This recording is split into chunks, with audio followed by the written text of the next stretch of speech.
जय हिंद। आज के वीडियो में विश्लेषण करेंगे खालिस्तान आंदोलन क्या है।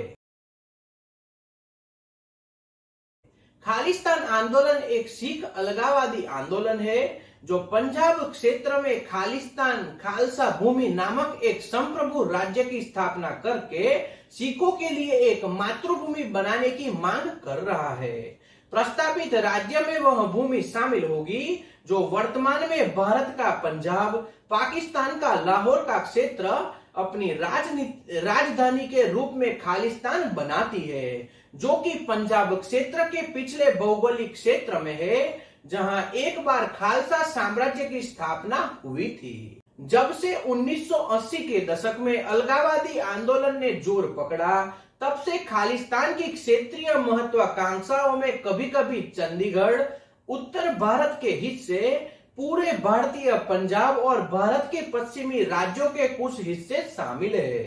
पाकिस्तान के प्रधानमंत्री जुल्फिकार अली भुट्टो जगजीत सिंह चौहान के अनुसार 1971 में भारत पाकिस्तान युद्ध के समापन के बाद चौहान के साथ अपनी बातचीत के दौरान खालिस्तान बनाने के लिए हर संभव मदद का प्रस्ताव सबसे पहली बार भुट्टो के द्वारा स्वीकारा गया था। ब्रिटिश साम्राज्य के पतन के मद्देनजर एक अलग सिख राज्य का आह्वान शुरू हुआ। 1940 में खालिस्तान के लिए पहला स्पष्ट आह्वान खालिस्तान नामक एक टेम्पलेट के जरिए लोगों तक पहुंचाया गया।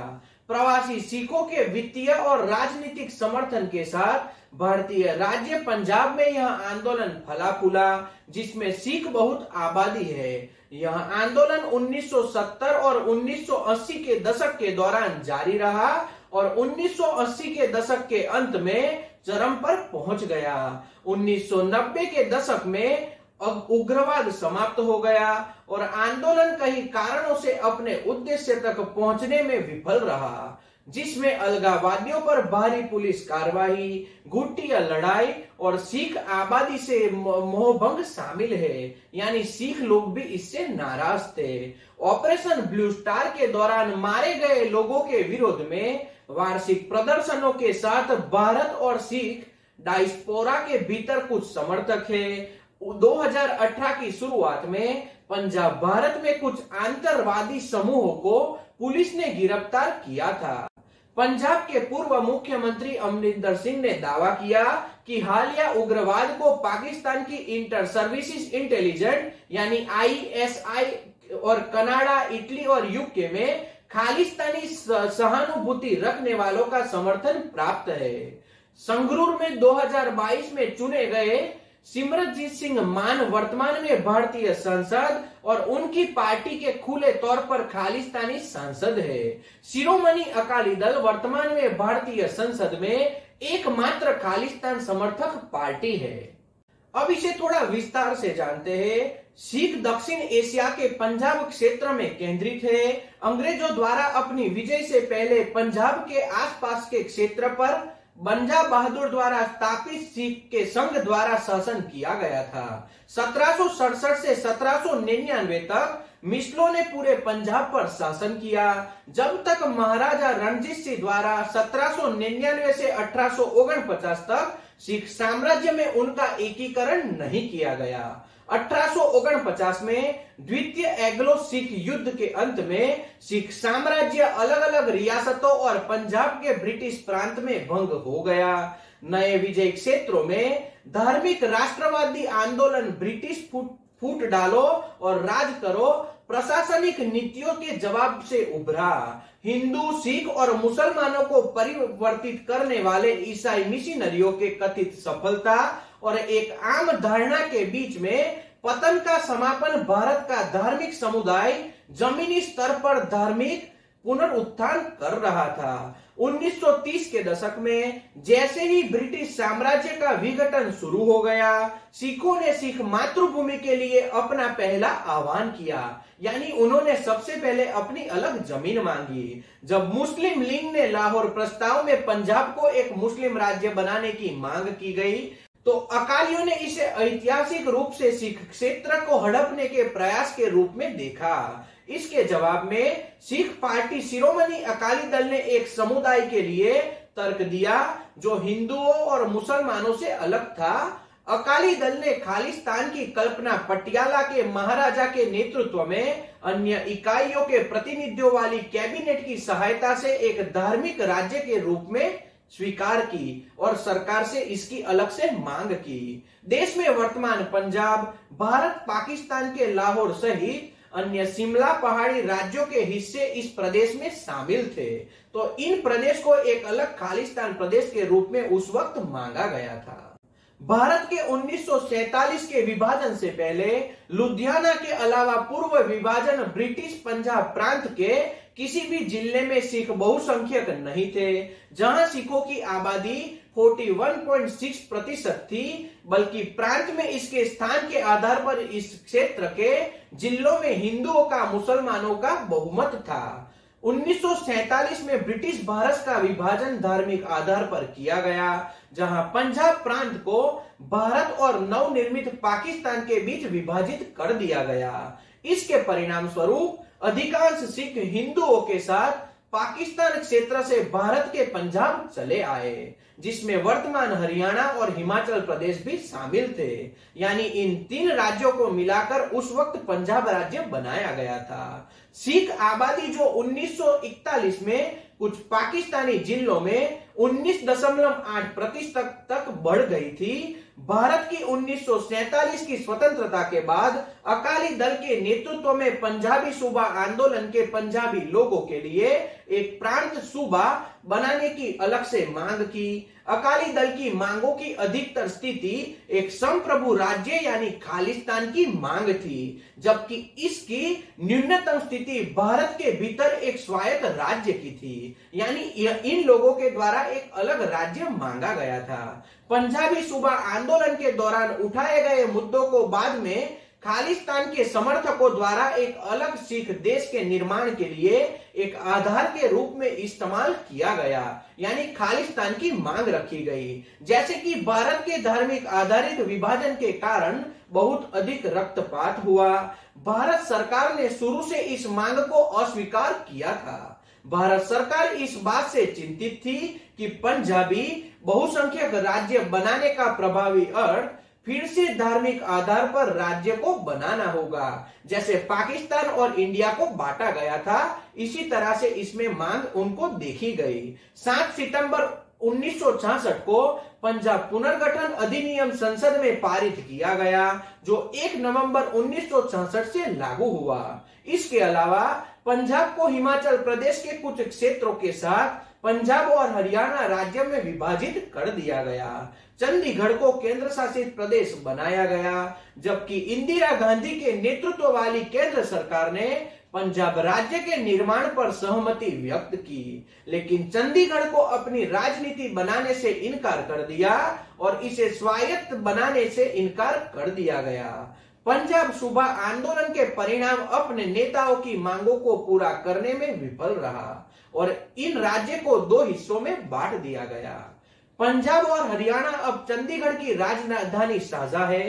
पंजाब में सिखों के बीच असंतोष महसूस किया गया था। आगे की शिकायत को जोड़ते हुए रावी, ब्यास और सतलुज जैसी नदियों के ऊपर एक नहर प्रणाली लगाई गई, जो पंजाब से होकर बहती थी, ताकि पानी हरियाणा और राजस्थान तक भी पहुंचाया जा सके। इसके नतीजे पंजाब को केवल 23% पानी प्राप्त होगा, बल्कि बाकी के अन्य राज्यों में दूसरा पानी चला जाएगा। तथ्य यह है कि मुद्दे पर दोबारा गौर कभी भी नहीं किया गया। यह कांग्रेस के खिलाफ सिख नाराजगी के लिए अतिरिक्त उथल पुथल मचाने वाली बात थी। 1972 में पंजाब चुनाव में अकाली दल की हार हुई। सार्वजनिक अपील को फिर से हासिल करने के लिए पार्टी ने 1973 में आनंदपुर साहिब प्रस्ताव पेश किया, जिसमें सत्ता के कट्टरपंथी हस्तांतरण को पंजाब को और अधिक स्वायत्तता देने की मांग रखी गई थी। संकल्प दस्तावेज में धार्मिक और राजनीतिक दोनों मुद्दों को शामिल किया गया, जिसमें सिख धर्म को हिंदू धर्म से अलग धर्म के रूप में मान्यता देने के साथ साथ चंडीगढ़ और कुछ अन्य क्षेत्रों को पंजाब में स्थानांतरित करने की मांग भी रखी गई।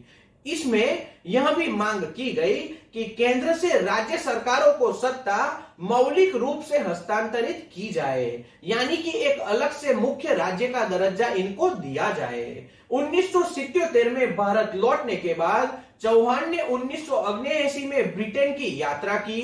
वहां उन्होंने खालिस्तान नेशनल काउंसिल की स्थापना की। 12 अप्रैल 1980 को आनंदपुर साहिब में इसके गठन की घोषणा की गई, जहां चौहान ने खुद को परिषद के अध्यक्ष और बलविंदर सिंह सिंधु को वहां के उपाध्यक्ष के रूप में नामित किया। मई 1980 में चौहान ने खालिस्तान के गठन की घोषणा करने के लिए लंदन की यात्रा की। इस तरह से घोषणा अमृतसर में खालिस्तान के टिकट और मुद्रा जारी करने वाले संधू ने की थी, जिसका अभी खात्मा हो चुका है।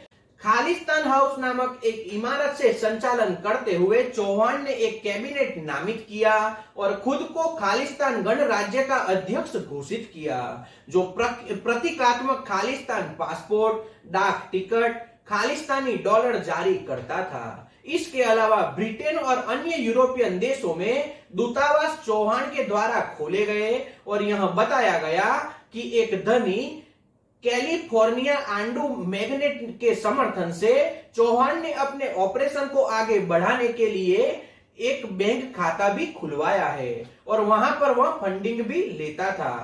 कनाडा, अमेरिका और जर्मनी में विभिन्न समूहों के बीच संघर्ष बनाए रखने के साथ साथ चौहान सिख नेता जनरल सिंह भिंडरवाल के संपर्क में बने रहे, जो एक धार्मिक सिख मातृभूमि के लिए प्रचार कर रहे थे।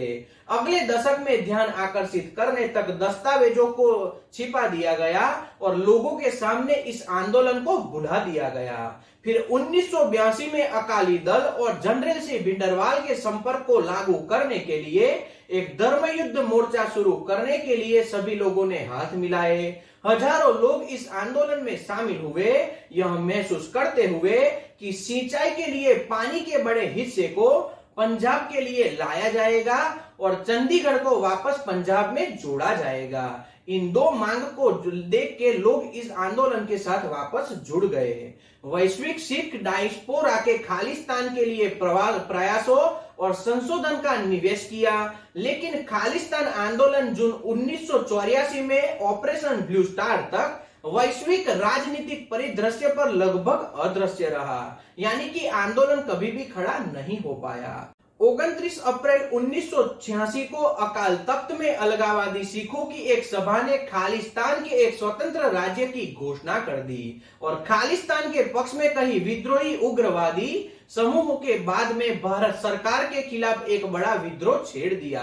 पंजाब में एक दशक की हिंसा और संघर्ष के बाद क्षेत्र में सामान्य स्थिति लौट आएगी। उग्रवाद की इस अवधि में पुलिस के साथ साथ निरंकारी एक रहस्य सिख संप्रदाय के साथ सिख उग्रवादियों की झड़पें देखी गई, जो सिख धर्म के सुधार के अपने उद्देश्यों में कम रूढ़िवादी है। खालिस्तानी आतंकवादी गतिविधियां कई हमलों के रूप में प्रकट हुई, जैसे कि 1987 में लालरू के पास 32 हिंदू बस यात्रियों का नरसंहार, 1991 में लुधियाना में 80 ट्रेन यात्रियों की हत्या। इस तरह की गतिविधियां 1990 के दशक में जारी रही, क्योंकि 1984 के दंगों के अपराधियों को दंडित नहीं किया गया था, जबकि कई सिखों ने यह भी महसूस किया कि उनके साथ भेदभाव किया जा रहा था और उनके धार्मिक अधिकारों को दबाने की कोशिश भी हो रही थी। 1989 के संसदीय चुनाव में सिख अलगाववादी प्रतिनिधि पंजाब के 13 राष्ट्रीय सीटों में से 10 पर विजयी रहे और उन्हें सबसे लोकप्रिय समर्थन प्राप्त हुआ। कांग्रेस ने उन चुनावों को रद्द कर दिया और इसके बजाय खाकी चुनाव की मेजबानी की। अलगाववादियों ने मतदान का बहिष्कार किया। 1990 के दशक की शुरुआत में भारतीय सुरक्षा बलों ने उग्रवाद को दबा दिया, जबकि खालसा राज पार्टी और एसएडी जैसे सिख राजनीतिक समूहों ने अहिंसक तरीकों से एक स्वतंत्र खालिस्तान का पीछा करना जारी रखा। ऐसे ही एक घटना 13 सितंबर 1990 को हुई थी, जब करीब 200 आतंकियों को बलविंदर सिंह के घर पर हमला किया था। जवाबी कार्रवाई में संधू परिवार ने राज्य पुलिस द्वारा उपलब्ध कराए गए हथियारों का इस्तेमाल करते हुए कहीं लोगों को मार डाला और बाकी आतंकवादियों को वहां से भगाने के लिए उन्होंने कार्य किया और उन्हें भागने के लिए मजबूर कर दिया। परिवार को सबसे विशिष्ट बहादुरी और अदम्य साहस दिखाने के लिए शौर्य अशोक चक्र से सम्मानित भी किया गया था। अगस्त 1991 में रोमानिया में तत्कालीन भारतीय राजदूत जूलियो रिबेटो पर बुखोस्टा में पंजाबी सिखों के रूप में पहचाने जाने वाले बंदूकधारियों के द्वारा हत्या के प्रयास में हमला किया गया और उन्हें बहुत गंभीर रूप से घायल कर दिया गया। सिख समूह ने 1991 में नई दिल्ली में रोमानियाई प्रभारी लिविडो राडू के अपहरण की जिम्मेदारी ली। यह रिबेटो की हत्या के प्रयास के संदेह में खालिस्तान लिबरेशन फोर्स के सदस्यों की रोमानियाई गिरफ्तारी के प्रतिशोध में प्रतीत हुआ। सिख नेताओं द्वारा कार्रवाई की आलोचना करने के बाद राडू को सकुशल रिहा कर दिया गया। अक्टूबर 1991 में न्यूयॉर्क टाइम्स में बताया कि अपहरण से पहले के महीनों में हिंसा में तेजी से वृद्धि देखी गई। भारतीय सुरक्षा बलों या सिख आतंकवादियों के प्रतिदिन 20 या अधिक लोगों की हत्या कर दी और यहाँ की आतंकवादी परिवार के सदस्यों को पुलिस अधिकारियों के परिवार को बंदूकों से मार रहे थे।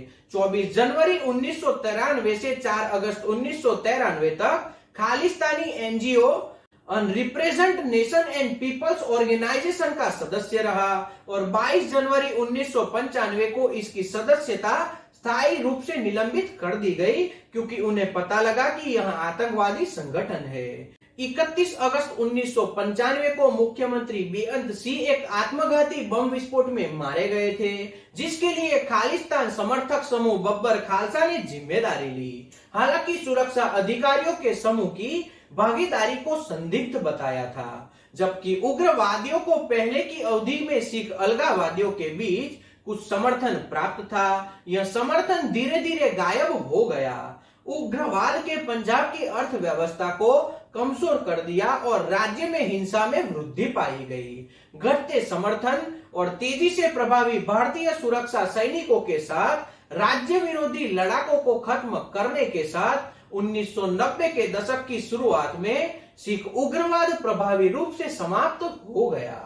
अब वर्तमान समय की गतिविधियां देखते हैं। हाल की मीडिया रिपोर्टों से विदेश में सिख प्रवासी के बीच खालिस्तान समर्थक भावनाओं में वृद्धि का संकेत मिलता है, जो अलगाववादी आंदोलन को पुनर्जीवित कर सकते हैं। खालिस्तान आंदोलन के समर्थन में कई जगहों पर संकेत उठाए गए हैं। हालांकि कनाडा के अंतरराष्ट्रीय प्रवासन और शरणार्थी बोर्ड की रिपोर्ट है कि खालिस्तान का समर्थन करने वाले सिखों को हिरासत में भी लिया जा सकता है, यानी कि वहां की गवर्नमेंट ने कदम उठाने शुरू कर दिए हैं। विशेष रूप से ऑपरेशन ब्लू स्टार की 31वीं वर्षगांठ पर पंजाब में खालिस्तान समर्थक संकेत उठाए गए, जिसके परिणाम स्वरूप 25 सिख युवकों को पुलिस के द्वारा हिरासत में लिया गया, यानी पंजाब सरकार ने इसके खिलाफ कार्रवाई की। अब हाल के वर्ष में वापस पंजाब और विदेश की धरती पर इस आंदोलन में बहुत बढ़ चढ़कर वापस अपना कार्य करना शुरू किया है और इसके नेता के रूप में अमृतपाल सिंह उभर कर आए हैं और उन्होंने पंजाब राज्य की सरकार को ही नहीं बल्कि केंद्र के गृह विभाग को और खासकर अमित शाह को सीधी चुनौती दी थी और इसी की वजह से इस वक्त खालिस्तान मूवमेंट को पूरी तरह से बंद करने के लिए केंद्र सरकार और पंजाब राज्य की सरकार अपना कार्य कर रही है। तो आज के वीडियो में इतना ही। जय हिंद।